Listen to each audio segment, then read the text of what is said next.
দুর্নীতি আর বাংলাদেশ একটা অপরের পরিপূরক। সরকার চাইলেই কি রাতারাতি সম্ভব না। তবে এই মুহূর্তে একটু মাইন্ডকার চিপায় আছেন আমাদের সরকারের খুবই শক্তিশালী উপদেষ্টা ডক্টর আসিফ নজরুল ইসলাম। আওয়ামী লীগ কি ফিরে আসার পরিকল্পনা করছে? মে জুন মাসে আওয়ামী লীগ 10-15 লাখ মানুষের একটা শোডাউন করার চিন্তা করছে।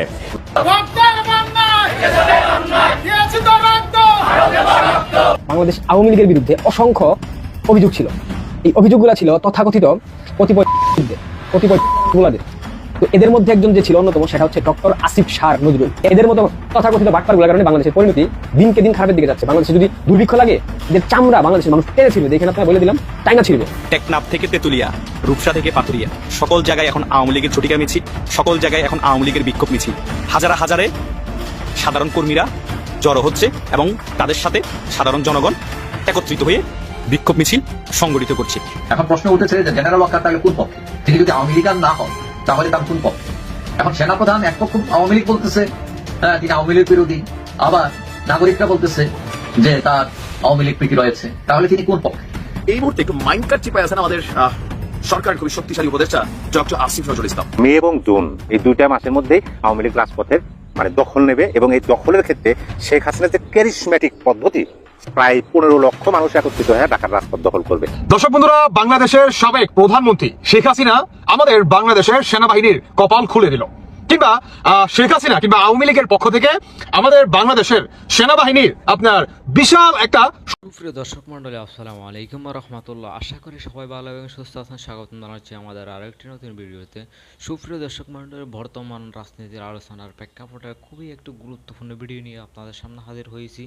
সুপ্রিয় দর্শক মন্ডলী, ইতিমধ্যে আপনারা তারই কিছু অংশবিশেষ দেখে ফেলেছেন। সুপ্রিয় দর্শক, আপনারা রীতিমতো অবাক হয়ে যাবেন সেই অংশবিশেষগুলোর বিস্তারিত আলোচনা দেখলে। আসুন আমরা কথা না বাড়িয়ে সেই অংশবিশেষগুলোর বিস্তারিত আলোচনা দেখে আসি।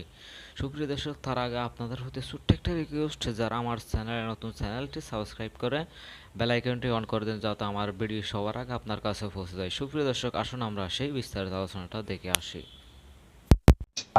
26 লক্ষ ভারতীয়কে বাংলাদেশে চাকরি প্রদান করা, দেশ বিরোধী অসংখ্য চুক্তি করা, যেটাতে বাংলাদেশের স্বার্থ বিনষ্ট হয় আর ভারতের স্বার্থ রক্ষা হয়। আদানির বিদ্যুৎ দামের থেকেও বেশি মূল্যে ক্রয় করা, পদ্মা সেতু শুধুমাত্র ভারতের ট্রান্সশিপমেন্ট সুবিধার জন্য করা, বাংলাদেশের ভূখণ্ড ব্যবহার করে ভারতের 7 সিস্টার্স অঞ্চলের যে রেল প্রকল্প ছিল সেটাকে অনুমোদন দেওয়া, অর্থাৎ বাংলাদেশের ভূখণ্ড ভারতের কাছে বিকিয়ে দেওয়া। এছাড়াও বাংলাদেশ আওয়ামী লীগের বিরুদ্ধে অসংখ্য অভিযোগ ছিল। এই অভিযোগগুলো ছিল তথাকথিত কতিপয় গোলাদের।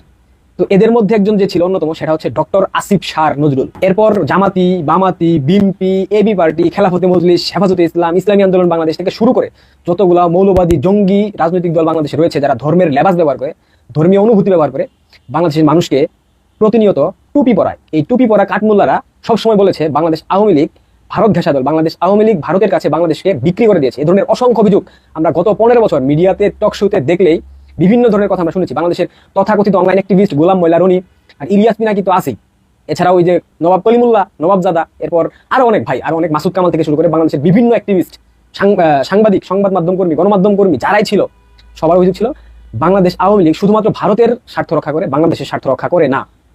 তিস্তা চুক্তি ভারতের কেন্দ্রীয় সরকার অসংখ্যবার চাবার পরেও মমতা বন্দ্যোপাধ্যায় পশ্চিমবঙ্গের মুখ্যমন্ত্রী তার না চাওয়াতে, জামাত প্রেমী তার না চাওয়াতে কিন্তু তিস্তা চুক্তি করা সম্ভব কেন্দ্রীয় সরকারের পক্ষে হয়ে উঠে নাই।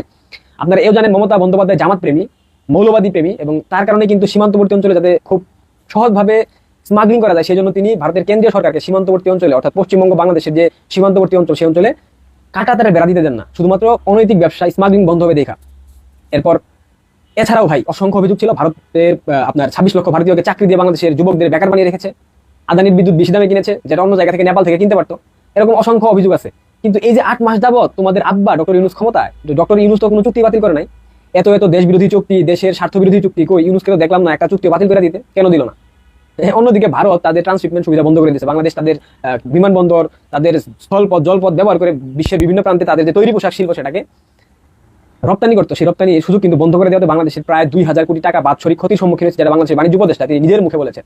এরপর 7 সিস্টার্স রেল প্রকল্প, এটা যদি চালু হতো সেক্ষেত্রে বাংলাদেশের যে বাণিজ্যের যে একটা দ্বার উন্মোচিত হতো 7 সিস্টার্স অঞ্চলে খুব সহজলভ্যভাবে, অল্প ব্যয়ে বাংলাদেশের তৈরি বিভিন্ন পণ্য 7 সিস্টার্স অঞ্চলে বিক্রি করতে পারতো, যেটাতে উৎপাদন ব্যয় যাই হোক না কেন কিন্তু আপনার পরিবহন ব্যয়টা কমে যাইতো, বাণিজ্যের দ্বার মুক্ত হতো, বাংলাদেশের মানুষের কর্মসংস্থান সৃষ্টি হতো, নতুন নতুন কলকারখানা গড়ে উঠতো এবং ভারতবর্ষ তাদের সেই সেভেন সিস্টার্স অঞ্চলকে সমৃদ্ধ করার জন্য বাংলাদেশের সীমান্তবর্তী অঞ্চলগুলোতে বিভিন্ন ধরনের বাণিজ্যিক আপনার বিভিন্ন ধরনের কলকারখানা স্থাপন করতো, বিশ্বের বিভিন্ন দেশ বিনিয়োগের জন্য উন্মুখ হয়ে তাকিয়ে থাকতো একটা বিশাল অংশের বাজার ধরার জন্য। কি হইলো? হয় নাই। এই সুদখুর মহাজন যেই দেশে গেছে, সুইজারল্যান্ডে গেছে, সব প্রকল্প বাতিল, মার্কিন যুক্তরাষ্ট্রে গেছে, রোহিঙ্গাদের জন্য অর্থায়ন বাতিল, ইউএসএআইডি বাতিল, সবশেষ কাতারে গেছে, কাতারে কি হয়েছে জানি না, চীনে গেছে, চীনে সব ধরনের প্রকল্প বাতিল করে দিছে। এই মহাজনের যারা চামচামি করে, দালালি করে, ভণ্ডামি করে, পুলারা, তোরা এখন কথা বলিস না কেন? ভারত নাকি বাংলাদেশ কিনে ফেলেছিল, আওয়ামী লীগ নাকি ভারতীয় বাংলাদেশকে বিকিয়ে দিছিল, বাংলাদেশকে বর্গা দিয়ে দিছিল, কই এখন তোরা কেন বাতিল করছে সব? জামাতি বামাতি বিএনপি হেফাজত ইসলামের নাম করে তোরা খেলাফত প্রতিষ্ঠা করতে চাস, তোরা এখন এই সব নিয়ে কথা বলিস না কেন? সব দোষ শেখ হাসিনার না? সব দোষ শেখ হাসিনার। তোরা সবাই দুধে ধোয়া তুলসী পাতা, ফেরেস্তা, শালা বাটপারের বাচ্চারা। এদের মতো তথাকথিত বাটপারগুলোর কারণে বাংলাদেশের পরিণতি দিনকে দিন খারাপের দিকে যাচ্ছে। বাংলাদেশে যদি দুর্ভিক্ষ লাগে, এদের চামড়া বাংলাদেশের মানুষ টেনে ছিড়বে, দেখেন আপনারা বলে দিলাম, চাইনা ছিড়বে। সেনাবাহিনীতে শেখ হাসিনার দুইজন বড় আত্মীয় ছিলেন, একজন হলো তারেক সিদ্দিকী, জেনারেল তারেক সিদ্দিকী, আর আরেকজন হচ্ছেন জেনারেল ওয়াকারুজ্জামান। এখন তারেক সিদ্দিকী তিনি পালিয়েছেন এবং তার হিসাব নিকাশ দেখা যাচ্ছে অনেক লম্বা, অনেক টাকা পয়সা, সম্পদের মালিক তিনি। কিন্তু জেনারেল ওয়াকার তার অনেক টাকা পয়সা সম্পত্তিগুলোর কোনো খবর কোনো মিডিয়া কোথাও পাওয়া যায় না। এখন আওয়ামী লীগের লোকজন মনে করছে যে জেনারেল ওয়াকার সেনাপ্রধান, তিনি শেখ হাসিনার আত্মীয় ছিলেন, তিনি তাকে রক্ষা করেন নাই, রক্ষা করার কোনো উদ্যোগ নেন নাই, তিনি বেইমানি করেছেন ইত্যাদি ইত্যাদি, অর্থাৎ একটা নেগেটিভ দৃষ্টিভঙ্গি জেনারেল ওয়াকার নিয়ে। এখন প্রশ্ন উঠেছে যে জেনারেল ওয়াকার তাহলে কোন পক্ষে? তিনি যদি আওয়ামী লীগার না হন তাহলে তার কোন পক্ষে? আবার যারা বিরোধী, যারা আছে আওয়ামী লীগ বিরোধী, তারা আবার জেনারেল ওয়াকারকে পজিটিভ ভাবে নিচ্ছেন, তারা মনে করছেন যে তিনি হিরো, তিনি সঠিক সময় সঠিক কাজটি করেছেন। এখন কেউ কেউ মনে করছেন যে জেনারেল ওয়াকার তিনি কারো দিকে তাকান নাই, তিনি তার বাহিনীর মতামতকে প্রাধান্য দিয়েছেন এবং তার এই প্রাধান্য দেওয়ার কারণে এই পরিস্থিতি ঘটেছে। আবার কেউ কেউ বলছেন যে সেনাপ্রধান হচ্ছেন জামাতপন্থী লোক, কারণ দেখা গেল শেখ হাসিনা গভর্নমেন্ট ফল করার পরে তিনি সবার আগে জামাতের আমির কোথায় তার খোঁজ খবর লাগানো শুরু করছেন। এখন এইদিকে আবার যে নতুন আওয়ামী লীগ, রিফাইন্ড আওয়ামী লীগ করার প্রস্তাব দিয়েছে সেনাবাহিনী শিরিন শারমিন এবং সাবের হোসেন চৌধুরীর নেতৃত্বে, তাতে আবার নাগরিকরা উঠে যায়, তারা মনে করতেছে যে জেনারেল ওয়াকার সেনাবাহিনী প্রধান তিনি তো হচ্ছেন আওয়ামী লীগ প্রেমিক, আওয়ামী লীগের প্রতি তার টান রয়ে গেছে। এবং হাসনাত আব্দুল্লাহ তাদের নেতা, তিনি সতর্ক করছেন যে আওয়ামী লীগ পুনর্বাসনের স্বপ্ন বাস্তবায়ন করতে দেওয়া হবে না এই মাটিতে। এখন এইদিকে আবার বৈষম্য বিরোধী যারা যারা নাগরিক পার্টি, তারা এটাও দাবি করছে যে আওয়ামী লীগের যে অনেক দুর্নীতিবাজ এমপি মন্ত্রী যারা ছিল, তারা বিমানবন্দর দিয়ে বুক ফুলিয়ে কিভাবে বিদেশ চলে গেল, এটা সহায়তা কারা করলো, তারা মনে করছে যে সেনাপ্রধানের অনুমতি ছাড়া নিশ্চয়ই এই কাজ হয় নাই এবং তিনি তাদেরকে সেফ স্পেস দিয়েছেন চলে যাওয়ার। এবং এটা অভিযোগ উঠেছে যে ওবায়দুল কাদের, তিনি যশোর ক্যান্টনমেন্টে ছিলেন এবং সেনাবাহিনীর নিরাপত্তা দিয়ে তাকে সীমান্ত পাড়ি দিয়ে দেওয়া হয়েছে। হাসান মাহমুদ, তিনি আটকা পড়ছিলেন, তারপর তিনি কিভাবে বেলজিয়াম চলে গেলেন এবং সেটাও সেনাবাহিনীর লোকজন তাকেও বিদায় করে দিয়েছে। কিন্তু আবার একই সাথে ধরা পড়ছিলেন পলক, বেচারা যাইতে পারে নাই, কারণ তার মতো অত বড় চ্যানেল ছিল না সেনাবাহিনী, টাকা পয়সা ছিল না। এইসব নিয়ে বিভিন্ন সমালোচনা চলছে। এখন বৈষম্য বিরোধীরা এটা বলতে চাচ্ছে যে সেনাপ্রধান আওয়ামী লীগের প্রতি তার পক্ষপাতিত্ব আছে। আবার তারা এটাও বলছে যে এই বাংলার মাটিতে আর আওয়ামী লীগ আসতে পারবে না। এখন সেনাপ্রধান এক পক্ষ আওয়ামী লীগ বলতেছে তিনি আওয়ামী লীগ বিরোধী, আবার নাগরিকরা বলতেছে যে তার আওয়ামী লীগ প্রীতি রয়েছে, তাহলে তিনি কোন পক্ষে? ওই যে কবি নজরুলের একটা কবিতা আছে, নর ভাবে আমি নারী ঘেঁষা, নারী ভাবে নারী বিদ্বেষী। এই পক্ষ ভাবে তাদের, এরা ভাবে এদের। এখন সেনাপ্রধানের অবস্থা হয়েছে সেরকম, আওয়ামী লীগ দোষে, আওয়ামী লীগ বিরোধীরাও তাকে দোষে। আমি ব্যক্তিগতভাবে কয়েকজন 2-4 সেনা উচ্চপদস্থ সেনা কর্মকর্তার সাথে আমার আলাপ হয়েছে, তাদের কথায় আমি যেটা বুঝলাম, তারা এই 2-4 যেটাই বললেন, আমার মনে হলো মানে তারা বলতে চাইছেন যে না, সেনাপ্রধান মানুষ ভালো। এখন একটি বাহিনীকে নেতৃত্ব দিতে গেলে শুধু নিজের ইচ্ছার প্রতিফলন করবেন বা করা হবে, মানে এটা আশা করা যায় না। একটি বাহিনীকে লিড দিতে হলে অনেক কিছু বিবেচনা করতে হয়, বিবেচনায় নিতে হয়, অনেক চাপ থাকে, আভ্যন্তরীণ চাপ, আন্তর্জাতিক চাপ। এখন কথা আছে যে বৃক্ষ তোমার নাম কি, ফলেই আমার পরিচয়। এখন সেনাপ্রধান, তাকে মূল্যায়ন করা হবে তার কাজ দিয়ে, ভবিষ্যৎ সেটা নির্ধারণ করবে যে তিনি কোন পক্ষের, কোন দলের। তবে আমরা আশা করি তিনি যাতে কোনো দলের না হন, তিনি যাতে বাংলাদেশে হন, বাংলাদেশের মানুষের হন, এবং এটাই যাতে তার আসল পরিচয় হয়।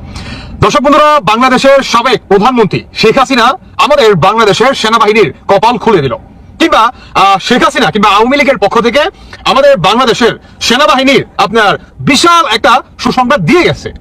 কিন্তু এই সুসংবাদটাকে বর্তমান আমাদের বাংলাদেশের গণমাধ্যমগুলো কিংবা কিছু মনে করেন ইউটিউবাররা, তারা বলতেছে যে